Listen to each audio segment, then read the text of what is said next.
Hey everyone, welcome back to FOF Reviews. My name's Jose. I don't know why I wore this, but I just came back from watching one of Marvel's long-awaited movies, characters that we've been waiting to see on the big screen again. And I say again, yes, I just got back from watching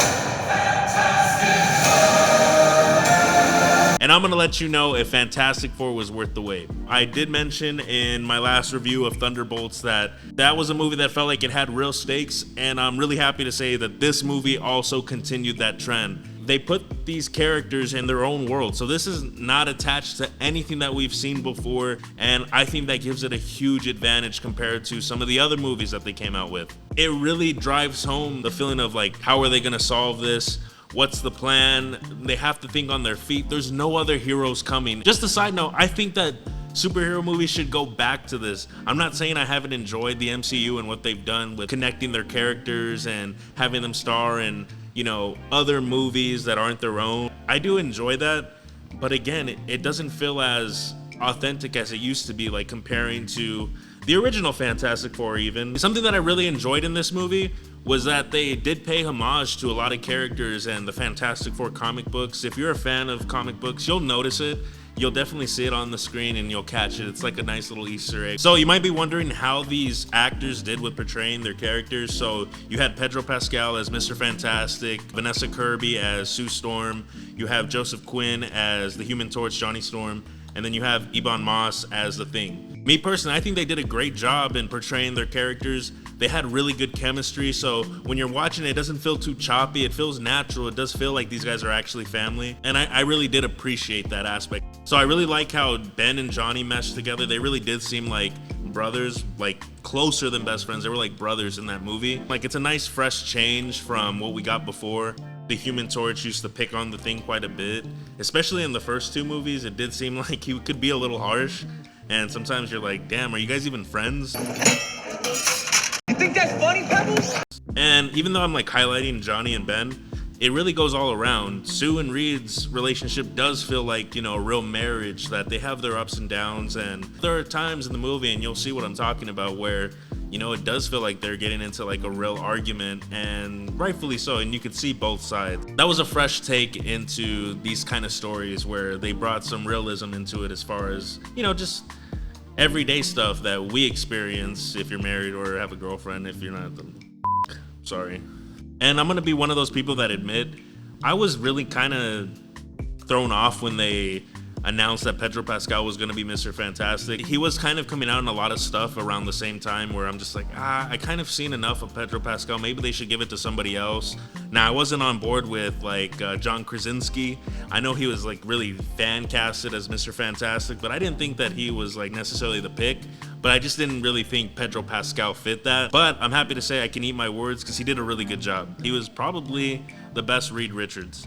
I say that not too lightly, only because I really thought that the first Reed Richards that we got, he fit the part perfectly. I thought he looked the part to a T, had the gray, had the facial structure. He looked like Mr. Fantastic to me. But, Pedro Pascal, he's a hell of an actor. He did his thing. He's Mr. Fantastic right now. Now, Vanessa Kirby, as she played Sue Storm, I thought they did her character justice. I think we've seen her in a light that we haven't really seen, the character done before. Jessica Alba did a great job, but I felt like they might have just utilized her looks a little bit too much. Every time she used powers, she was bleeding and she, passed out or whatever. I felt like this iteration of Sue Storm was super important, and she did her job so well. She does a really great job in having that motherly role. They really made her into like a leader. Usually you see Reed Richards, Mr. Fantastic, being the leader, and he is, literally the smartest man in the Marvel universe. But I don't feel like it was forced either. I know sometimes people are thinking like, oh, I can't believe that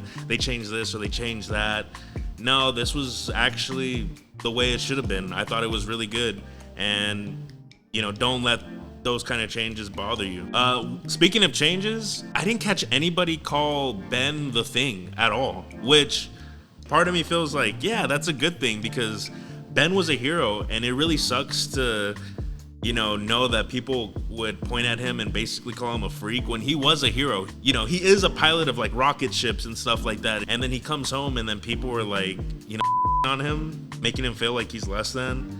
That wasn't cool, but I like how they really did treat him like a hero, and his role in this movie did feel like he's the big guy that looks out for the neighborhood. Everybody's cool with him. You know, he gets along with all the kids. It was just nice to see that they included how he impacts the neighborhood and things like that. Again, if I'm gonna talk about changes, Johnny Storm, I thought Joseph Quinn did a great job, and the change of him being a little bit more mature. You know, he's still a ladies' man. He still is kind of a child at heart, but he's not immature like as a bully or anything like that. You know, he is a crucial part of the team, and he's a great brother to Sue. Definitely a cool, updated take on Johnny Storm. Oh, I didn't even get into the biggest change. Silver Surfer is a woman. Look, if you don't like the movie or you didn't want to see the movie just because they changed it to a girl, let's grow up. I'm not gonna lie, I was a little taken back. You know, they didn't need to change it, right? But that wasn't gonna stop me from going to see the movie, and I'm glad I gave it a chance.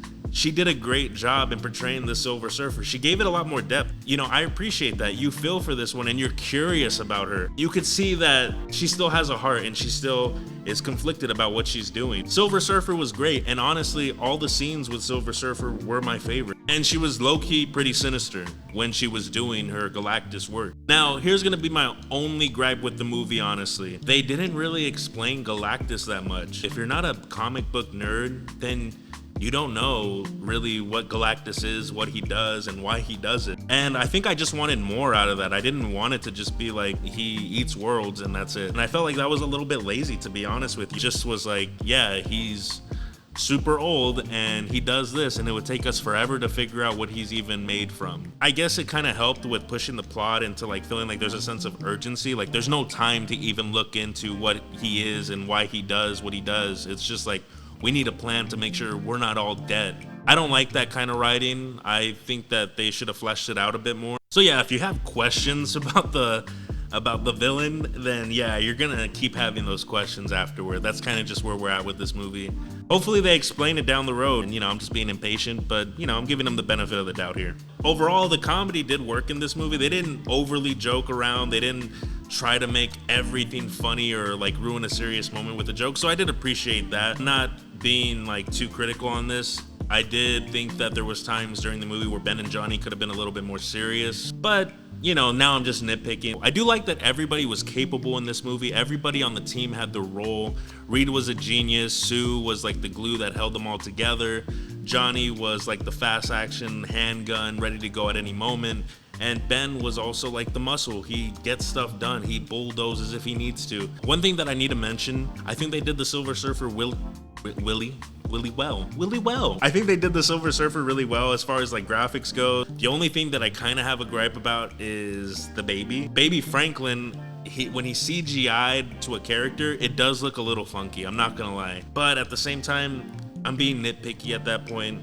I know that it's pretty hard to CGI a baby anyway and make it look like natural. It didn't really affect the story. That's just me being, you know, kind of a jerk. Now, was Fantastic Four appropriate for kids? Yeah, I don't even think I heard any cursing throughout the whole movie. This is something that you should watch with your kids. It does cater to the family, so it definitely is appropriate for kids. I think it's your normal Marvel standard of violence. It gets intense though. There is something that happened during the movie where I was kind of taken back, where I was like, oh, so it was a little bit taken back, but nothing that I thought was like inappropriate for the kids. But again, it's your house, your rules. Now, is it a flick or a flop? I'm definitely saying it's a flick. I'm giving it a solid 8 out of 10. You know, Fantastic Four, they're not my favorite superheroes, but they did a really good job. The story was okay, it was decent. And, you know, I'm excited to see what they do for the next one. Let's just put it that way. Hey guys, thanks for watching this video. And if you guys want more spoiler-free reviews like this one, make sure to like and subscribe and leave a comment down below on what we should review next. We'll see you guys next time.